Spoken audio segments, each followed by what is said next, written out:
Se você fosse um empresário, onde abriria uma empresa que contrata muitos empregados? Num país que paga salário mínimo de $1.843, como a Holanda, ou no Brasil, onde o mínimo é de $334? Na França, onde o mínimo é de $1.766, ou na Rússia, $143. Nos Estados Unidos, com um mínimo de $1.160, ou na China, onde o maior salário mínimo regional é de $120. Na Grécia, que paga mínimo de $956, ou na Índia, onde nem mesmo existe salário mínimo. A resposta é aritmética. Quando a alma do negócio é gastar menos para ganhar mais, o menor salário pode ser determinante, tanto quanto a qualidade da mão de obra, domínio de tecnologias, estabilidade econômica, mercado de consumo local. Com transporte e comunicação em escala global, uma corporação transnacional tem o mundo como horizonte. Produz de qualquer lugar, compra serviços realizados à distância. Um tipo de terceirização. Isso não é bom para os países, isso é bom para as empresas. O que acaba acontecendo é que aquelas regiões do mundo em que a população aceita salários mais baixos, a legislação trabalhista não é tão desenvolvida, essas regiões se tornam alvo preferencial das empresas. Então as empresas se instalam nessas regiões e se desenvolvem muito com isso. É por isso que Brasil, Rússia, Índia e China estão entre os 5 países que mais despertam o interesse de investidores internacionais. A globalização é um processo em desenvolvimento e está só no começo, mas já mostrou como interfere na vida das pessoas. A mudança de uma empresa dos Estados Unidos para a China tem enormes consequências. O que gera, na verdade, prosperidade e aumento de renda num lugar, gerou desequilíbrios no outro lugar. Estagnação dos salários nos Estados Unidos, os salários reais, né? Estagnação dos rendimentos, praticamente eles não cresceram. A contrapartida é que a China conseguiu incorporar um enorme contingente de trabalhadores, né, na produção industrial, trabalhadores que vinham do campo e, portanto, estavam numa situação muito precária do ponto de vista social e salarial. Eles foram sendo incorporados à força de trabalho urbana e melhoraram muito, significa que eles estão assim muito bem, não, melhoraram bastante, né? Têm acesso aos bens de consumo modernos, etc., mas ainda estão numa situação salarial que é bem inferior aos Estados Unidos comparada com a China. No Brasil, uma outra cara da globalização. Marcos de Oliveira, de 40 anos, trabalha numa multinacional americana em São Paulo. E ele não tem dúvida. Esta é a melhor oportunidade de trabalho que ele teve na vida. E olha que Marcos rodou. Foi vendedor, pintor, entregador de revista e porteiro de prédio. Aí, conseguiu uma vaga na multinacional onde está desde 2009, junto com outros brasileiros. Profissionalmente falando, eu tenho muito como crescer aqui nessa empresa. Por ser multinacional, dá a oportunidade de pessoas que trabalham dentro da empresa estudarem lá fora. E pelo mundo afora, outra cara da globalização, carrancuda e autoritária, aumentaram os casos de exploração desumana. Os países em crise são os mais vulneráveis. Quem dá as cartas são as empresas e quem paga a conta são os trabalhadores.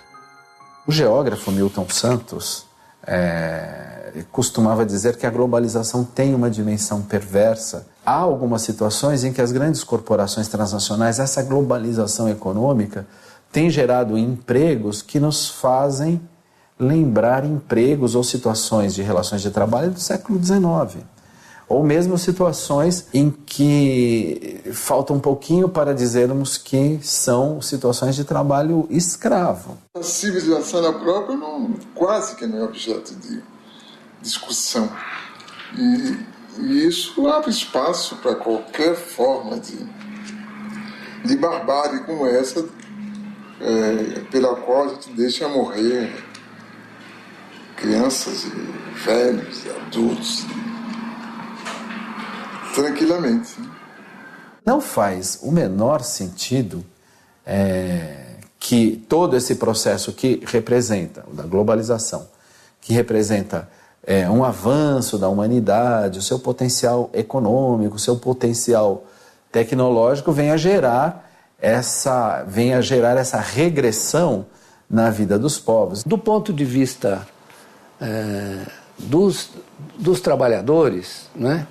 Daqueles que têm que vender sua força de trabalho para ganhar dinheiro, do ponto de vista deles, sobretudo nos países desenvolvidos, a globalização foi perversa, inclusive do ponto de vista da mobilização, porque, na verdade, você fraciona tudo, cai o grau de sindicalização, os trabalhadores não podem se defender, a capacidade de defesa baixa, porque o mercado de trabalho está muito oferecido, tem muita gente oferecendo trabalho com pouca demanda de trabalho, você enfraquece a capacidade de negociação dos trabalhadores.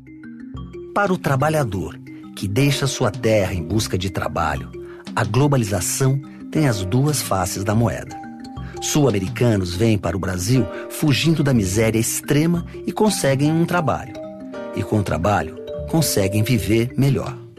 A preocupação é a falta de emprego lá, falta de oportunidades de trabalho, coisa que aqui tem bastante. Mesmo em época de crise, sempre foi melhor do que lá na Bolívia. Comparando o salário daqui com, assim, em valor monetário, daqui é muito maior do que na Bolívia. A vida de quem está irregular é ruim porque não conseguiu um trabalho formal, né? Só vai conseguir bicos ou coisas assim na economia informal ou então com um salário bem diminuído, né? A OIT, Organização Internacional do Trabalho, sempre teve como uma das suas missões debater e propor regulações aos países. Mesmo antes da globalização, já era uma missão quase impossível, de poucos resultados. Os esforços são permanentes. O desrespeito aos trabalhadores também.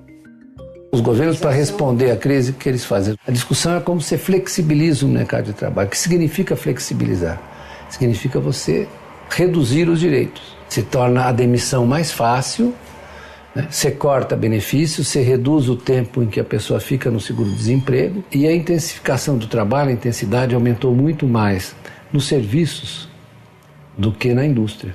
Porque no serviço você tem funcionários de nível médio e até de nível alto que trabalham 24 horas por dia. Estão permanentemente sob as exigências do seu patrão, né? Que manda um e-mail, manda um torpedo, tem uma situação de instabilidade na vida muito grande, um receio muito grande de perder o emprego, né? Que ela pode ser substituída rapidamente por outro. Então, nós estamos desconstruindo uma situação de direitos que foi muito importante para que o capitalismo fosse compatível com a vida minimamente civilizada.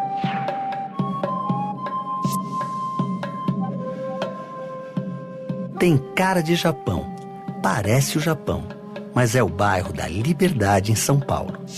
No século passado, quase 250 mil japoneses mudaram para o Brasil. Hoje formam aqui a maior comunidade nipônica fora do Japão. Mais de 1.500.000 pessoas, entre nascidos lá e descendentes nascidos aqui. Vieram para morar e viver no Brasil. Uma relação sem conflitos trabalhistas, mas um enorme choque cultural. Hiroyuki Hino chegou ainda criança. Trabalhou na agricultura, estudou, formou-se em química, virou professor e agora está aposentado. Embora ainda mantenha em casa costumes e tradições do Japão, é brasileiro da gema. Adaptou-se à vida aqui depois de muita batalha. Quando meus pais contaram que ia ao Brasil, não conhecia nem direito onde ficava o Brasil. Quando chegamos aqui no Brasil, ninguém de nós sabíamos falar português. No começo foi difícil adaptar aquele arroz com feijão, né? No Japão não tinha esse costume de comer carne, era mais peixe. Então, e tudo isso tinha que ser, aos poucos, se adaptando. Eu me considero mais brasileiro agora. Mas morar no Japão, Never, ou seja, nunca. Eu não penso em morar no Japão, porque a minha adaptação, minha maneira de ver as coisas é mais brasileira do que japonesa. Na década passada, 225 mil brasileiros fizeram caminho inverso. Foram para o Japão ganhar mais do que ganhavam aqui. Agora, empurrados pela crise econômica, europeus desembarcam no Brasil atrás de emprego. São gregos, italianos e, em maior quantidade, portugueses e espanhóis. É a realidade do nosso tempo, o aumento da mobilidade geográfica mundial. Globalização, ele é um processo transformador de culturas.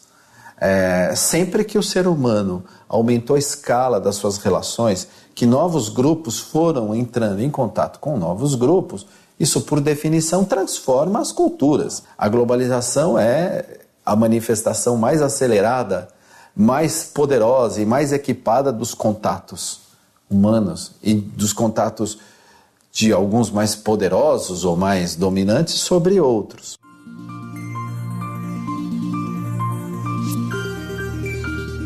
Para onde o mundo caminha, ninguém sabe ao certo. Estamos no começo de um mundo novo, mostrado aqui com várias caras.